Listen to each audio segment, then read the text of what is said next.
O tempo passa, a saudade aumenta, porque a distância nos faz lembrar de irmãos e irmãs com os quais ainda não temos a oportunidade de estarmos juntos. No entanto, a Deus toda a nossa honra, todo o nosso louvor e toda a nossa glória, porque Ele faz da nossa vida o que bem lhe aprouve, para o nosso bem e para a edificação do seu nome. Que a graça, a paz e o amor de Deus esteja conosco. Quero convidar os irmãos e irmãs a que abramos as nossas Bíblias no livro de Êxodo, no capítulo 13, no verso 22.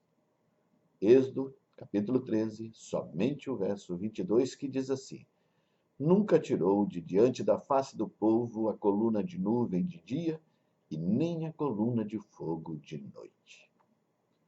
No Antigo Testamento era muito comum a revelação de Deus ao seu povo através de eventos naturais significativos, que eram chamados de teofanias. Teofania era a forma de Deus se revelar através do vento, através do fogo, através da tempestade. E de todas as teofanias bíblicas, a mais significativa e a mais recorrente é aquela que aparece na forma de nuvem. Essa teofania permeia todo o Pentateuco. E ela é recordada nas memórias e nas crônicas de Israel, é cantada nos Salmos, é confirmada no Novo Testamento.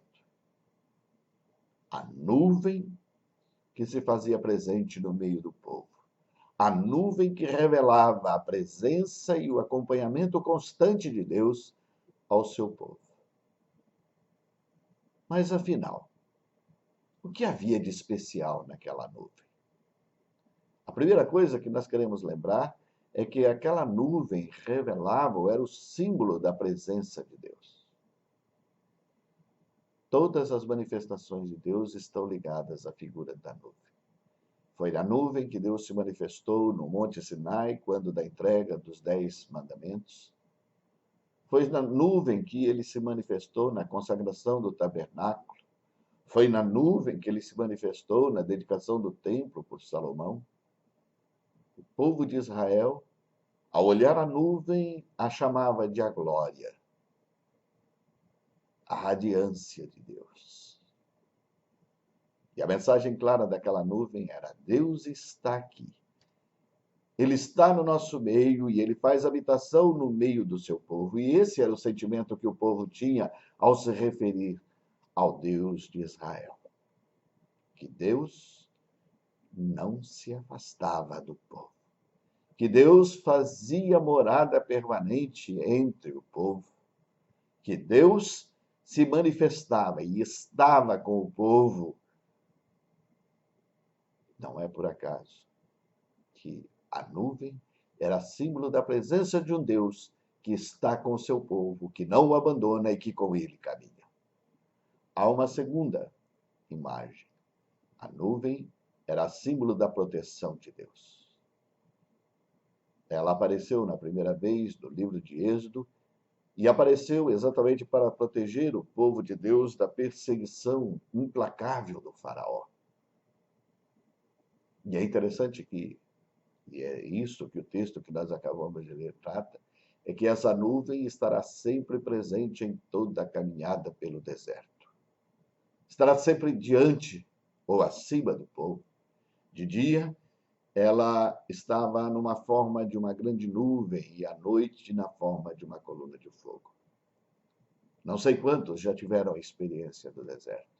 E só vamos entender bem isso quando entendermos que o deserto, durante o dia, é extremamente quente e, por isso, necessita de uma nuvem para gerar sombra. Mas assim como esquenta demais durante o dia, muito rapidamente, a nuvem, ao cair da noite, o deserto esfria, chegando a temperaturas abaixo, às vezes, de 0 grau. E por isso, então, durante a noite é preciso uma coluna de fogo para aquecer o povo. Durante o dia, uma nuvem para protegê-lo do sol quente, para protegê-lo do calor. para refrescar a caminhada do povo, e à noite, na forma de uma coluna de fogo para aquecê-lo e para possibilitar-lhe a vida. Se nós pensarmos que aquela horda de peregrinos era uma multidão de cerca de 2 milhões de pessoas, e que no deserto a temperatura ia acima de 60 graus e durante o dia caindo abaixo de zero, e durante a noite caindo abaixo de zero, nós então entenderemos o papel fundamental daquela nuvem. Uma nuvem que protege com sua sombra durante o dia e aquece com seu calor durante a noite. Esse é o símbolo da nuvem. Símbolo da presença de Deus, símbolo da proteção de um Deus que não desampara o seu povo e que cuida do seu povo.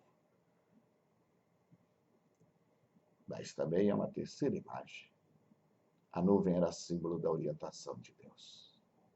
Era símbolo de orientação de Deus porque o texto nos diz que aquela nuvem se movimentava. Era ela que dizia ao povo quando caminhar, mas também era ela que dizia ao povo quando parar.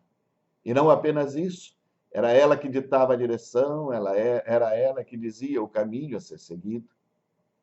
No livro de Números, do capítulo 9, dos versículos 15 a 23, há uma descrição interessante a respeito de como isso acontecia.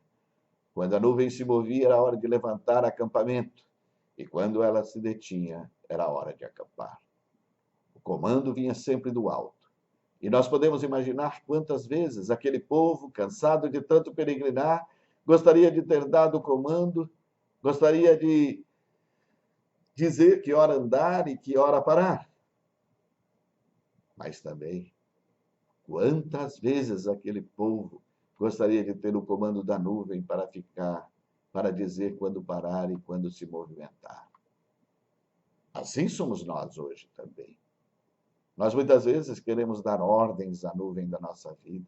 Nós muitas vezes queremos ter o controle da nossa existência na nossa própria mão, mas há momentos que desesperadamente nós queremos alguém que nos mostre o caminho a seguir. Queremos alguém que nos diga quando andar e quando parar.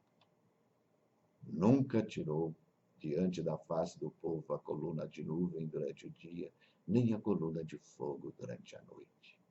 Símbolo da presença de um Deus que não abandona o seu povo, de um Deus que protege o seu povo, de um Deus que orienta os seus. No Novo Testamento há 2 momentos em que a nuvem se manifesta. E 2 momentos extremamente importantes e significativos. No momento do batismo e no momento da transfiguração de Jesus. Em ambas as oportunidades, a voz de Deus se faz ouvir e diz: Este é o meu filho amado, em que o meu coração se compraz a ele ouvir. Este é o meu filho amado, em quem o meu coração se compraz a ele ouvir. Que inspiração, que riqueza, que grandeza! Nós já não precisamos mais da nuvem. Nós não precisamos mais da nuvem porque Deus agora nos fala através de Jesus Cristo. Jesus Cristo é a expressão da presença. Jesus Cristo é a expressão do caminho. Jesus Cristo é a expressão da inspiração e da orientação de Deus para as nossas vidas. Jesus Cristo é a nuvem de Deus que se revela a cada um de nós. Jesus Cristo é o símbolo da presença de Deus, é o símbolo da proteção de Deus, é o símbolo da orientação de Deus. Eu diria que muito mais que o símbolo da presença de Deus é o próprio Deus presente entre nós. Eu diria que muito mais que o símbolo da proteção de Deus é o próprio Deus nos protegendo através do seu Filho. É o próprio Deus nos orientando o que devemos e o que não devemos fazer, por onde devemos ir e por onde não devemos ir. É por isso que, se quisermos ter uma vida feliz, nós precisamos deixar que Ele tome conta de nós. Graças a Deus, porque o Deus da nuvem agora nos fala através do seu Filho. E nos fala através da sua palavra. E se revela a nós. E nos ama, e nos protege. Cuida de cada um de nós. Dando-nos vida e vida em abundância. A Ele seja toda a honra, seja toda a glória. A Ele seja todo o nosso louvor. Porque Ele é o Deus que se revela em Jesus Cristo. Para a nossa edificação. Para o nosso cuidado. Para o nosso sustento. E para a nossa proteção. A Ele, pois, toda a honra, toda a glória e todo louvor pelos séculos dos séculos. Amém.